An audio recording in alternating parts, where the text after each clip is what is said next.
Dealers around the country are spending less on marketing and redistributing those efforts in less traditional ways like social media.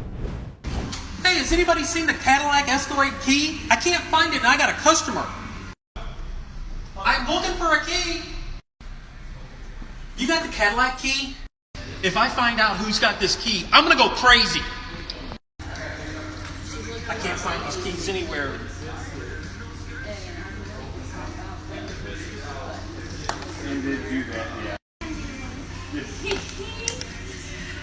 Never mind, they were on the board. Today on CBT Now, we're joined by Charlie Foster, who's a senior marketing and sales consultant at John Sinclair Nissan. Charlie has gone viral on social media for his comedic and relatable videos poking fun at what he calls dealership life. I'm sure that you've seen Charlie's videos. They are funny as heck. So Charlie, thank you so much for taking the time out of your schedule there at the dealership to join us on CBT News. Well, thank you so much for having me. I'm excited to be here. Sure. So I've gotten a big kick out of your videos when I came across it on TikTok. I said, man, this guy understands the life of a salesperson on a showroom floor. You poke fun at not just the funny stories and the funny anecdotes that sometimes dealing with customers can provide, but also you poke fun at maybe the desk manager or the dealer or the service department or F&I. And so I think for the people watching, you got to check Charlie out on TikTok. You're going to get a lot out of him. But I would like to go back and get a little bit of a feel for who you are and how you got started in the car business. Well, I'll tell you what, it was kind of a lucky break for me to get into the car business. My dad had purchased a brand new Ford Thunderbird. This was in the early 90s, and he needed a ride to the dealership. So I drove him down. And while we were waiting for the car to be prepped and everything, I had a conversation with one of the owners of the dealership. And at that time, I was a machinist. I was a journeyman machinist, and I was working in a factory.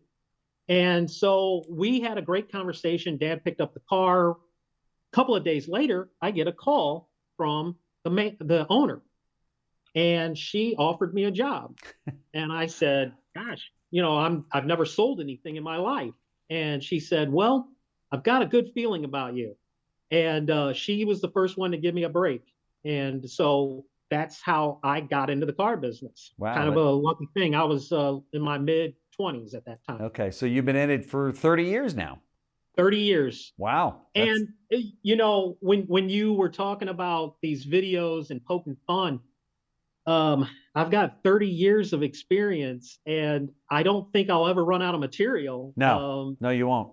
The car business, if nothing else, is very colorful, and you definitely won't run out of material. And as all salespeople can attest, there are some very funny situations and scenarios that pop up, not just from customers and what they'll say to you or tell you on the showroom floor in a demo drive or leaning against the car outside, but also from the management and the fellow salespeople that work inside the dealerships and the service department and the F&I managers. So talk to us about your decision to join TikTok and how that got started. Well, I'll tell you what, that was another thing. The way that I found out about TikTok was from my daughter. Okay. And she was showing me videos on her phone, and so I thought, oh, that's kind of fun, But then I decided to start my own TikTok channel. Okay. And the way that came about was just from kind of experimenting with it. Mm-hmm. I didn't know what to do. I mean, as far as TikTok goes. Sure. Now, the one thing that I will say, as salespeople, I think that automotive salespeople have been creating content for years before TikTok even came out. So we would make videos. I definitely used comedic videos because, well, one thing in the last 4 years, I've been doing stand-up comedy. Oh, okay. And that has helped me tremendously. Right. Now, when in the dealership with the sales crew and everything, some of my best videos are just organic. They just happen just like this. Yeah. Someone will say, hey, this is a good idea for a TikTok. And that's really how it started for me. Okay. Someone said, how about trying this? Right.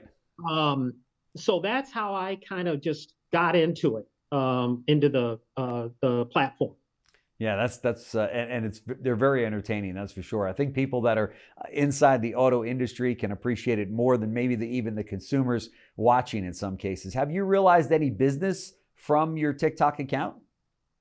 You know, what we're doing is we're taking our TikTok video Mm-hmm. and we're putting it onto Facebook, Okay. onto our Facebook, our dealership Facebook. Okay. And I think that is creating some buzz. Mm-hmm. We are also, I had someone in the other day and they recognized me from TikTok. Sure. And so that really pumped me up, and Yeah. we were all talking about it. We get excited about it, about the possibilities of people seeing these videos. My video is more comic relief, of course. Yeah. Now, sometimes the customer will not understand some of the car lingo that we use. Right. And that's when the comments come in. Right. The comments are more, to me, are very important when it comes to interacting with your customer. Sure. One of the things that I concentrate on is we definitely work clean. Mm-hmm. There's no foul language or anything Right. like that. Right. A child could watch this video just as much as an adult. Sure. Because what our drive is to get people to laugh. Things get serious sometimes at the dealership, and then someone tells a joke or says something funny, and then here you go. Right. You know, everything seems to come out okay.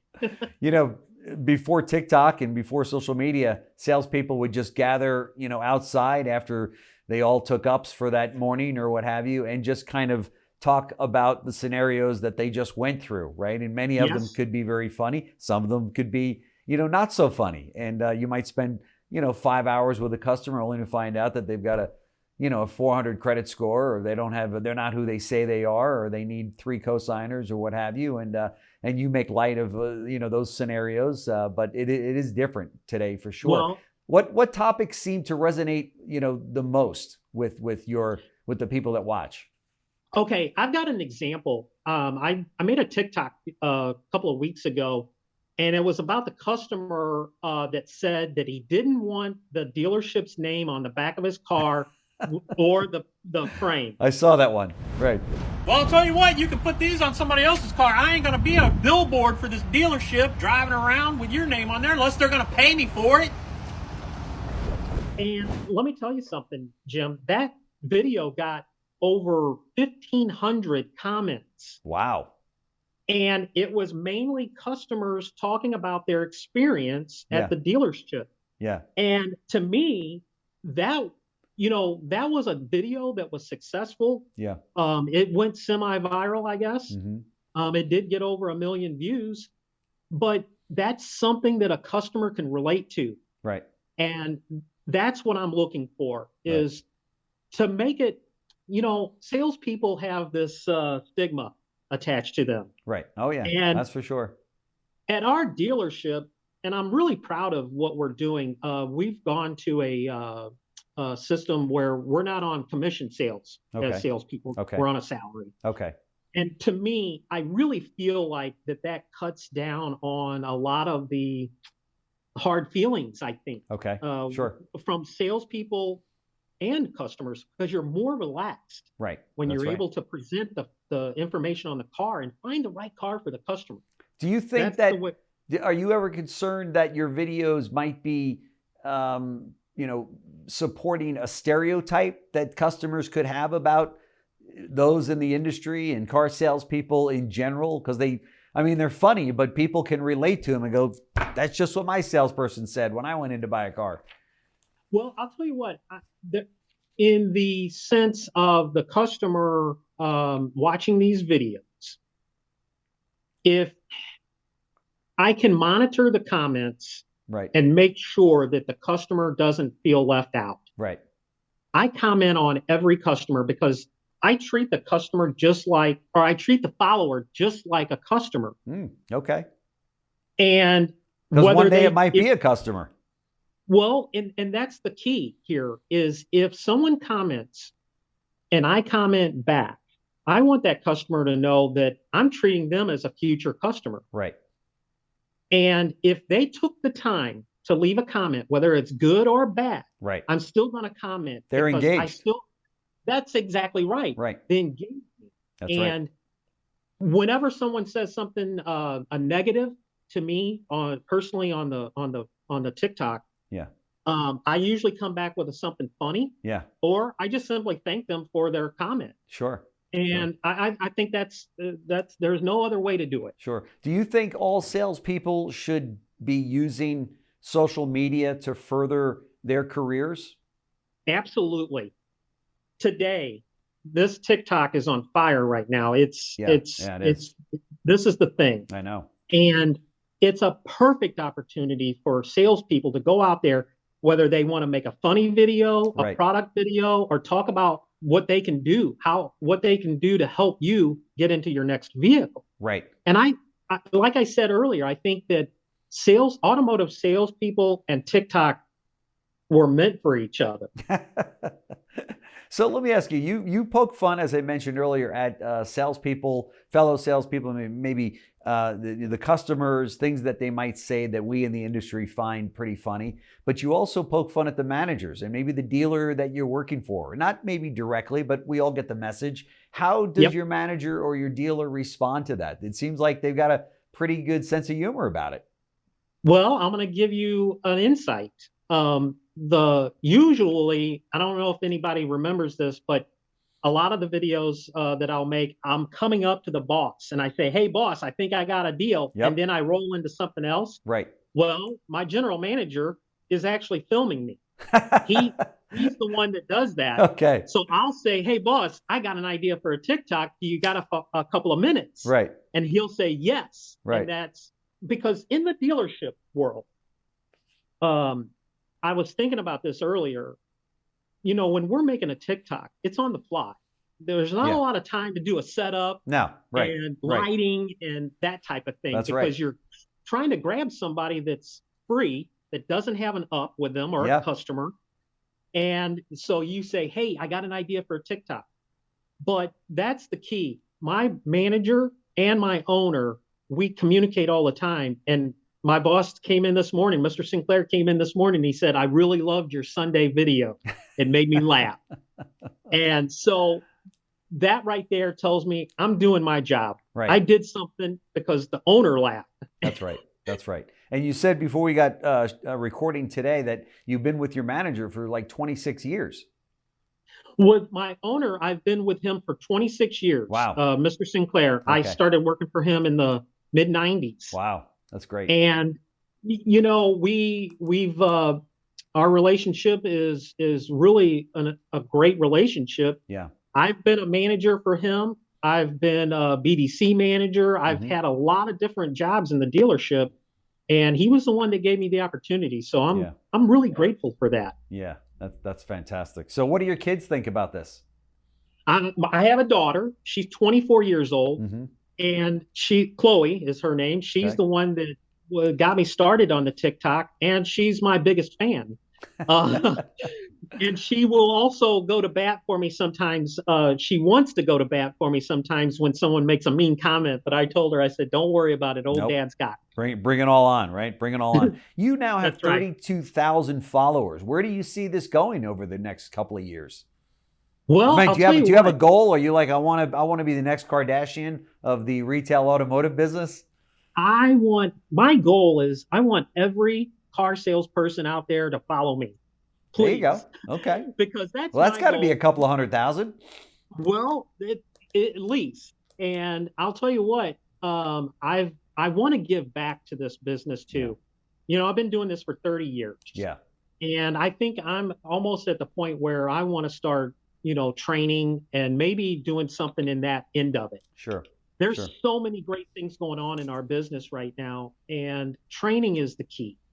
So let me ask you, and let me switch gears a little bit. We are in a new normal in the retail automotive business. You've been in it for 30 years, so you've seen all the ups and downs, and you know everything from 9/11, what we went through there in the industry, and certainly through the Great Recession, and now COVID-19 and such. Yep. What does tomorrow's automotive salesperson look like? What do they, you know, how are they different from what we saw prior to COVID hitting? Well, I'll tell you what, as a salesperson, this right here is what you need. Yeah. And that's your business. Social media is huge. Yeah. If you could do one thing today to start, go make a TikTok. Right. Any salesperson out there, if you haven't made one, just try it. Right. It's easy. It is. And if you're not a person that wants to be on the video, you can make a TikTok of the product. Right. And what I think is going to happen, salespeople are going to be streamlined. You're going to be mainly taking care of the customer, showing them the product, showing them how it works, what it does for them, how it's going to change their life. And you can do that with a TikTok too. That's right. That's right. It was YouTube. Many people were doing YouTube videos. Were you one of them that did YouTube videos, or? I did YouTube videos, and that's another thing about our dealership here. We've got about 1,700 followers on our YouTube channel. Okay. And what we try and do on our YouTube channel is mainly like how-to videos, things like that. Sure. Now, YouTube is a great platform, but I'll tell you what, I still think that TikTok is a perfect match for sales folks in the auto industry. Sure. I agree. We're on TikTok here at CBT News. We get a lot of followers, and we don't have 32,000 followers. That's very impressive. So, but I appreciate that. Thank you. So what's next for you? I mean, this is a pretty cool program you got going on here, and you've got a great career there at the dealership. But what's next for you? Well, I'll tell you what, I'm also dabbling in some acting. I just did a commercial, my first commercial. Wow, congratulations. I was excited about that. And my daughter was able to join in with me. She played my daughter in the commercial. Very cool. I just finished wrapping up a short film that I'm acting in. Wow. And so I don't know. I mean, who knows what's going to happen? And TikTok, I'm going to continue to make TikToks and try and motivate people to laugh. There you go. We're taking ourselves too seriously, and there's too much going on out there in the country right now. And so the comic relief is very welcomed. For those of you that are listening to us have this conversation today with Charlie, you got to check him out on TikTok. Go there right now after this interview. I promise you will not be disappointed. The guy is really funny, and you can relate to all of his skits and the comedy routine that he's got there, because in the dealership life, every day is a new day. You're meeting customers, you're dealing with sometimes managers that sometimes you want to kill them and sometimes you want to hug them, and everything in between. But that's right. It's like a big family. That's right. It's a crazy industry. So Charlie Foster, Senior Marketing and Sales Consultant at John Sinclair Nissan. Thank you so much. Keep up the great work. We all get so much out of it here at CBT News. I think somebody runs in each day and go, look at today's Charlie's TikTok video. So thank you for all of that. Well, thank you for the opportunity, and it's been a pleasure. I'm glad that I was able to talk to you today. Absolutely. Love to do a follow-up with you, see how things are going along. Oh, I'd love to. All right. Anytime. Great. Thanks so much. Hey, boss, they liked the car. They loved me. I know they'll be back. 2 days later, 3 weeks later, 12 years later.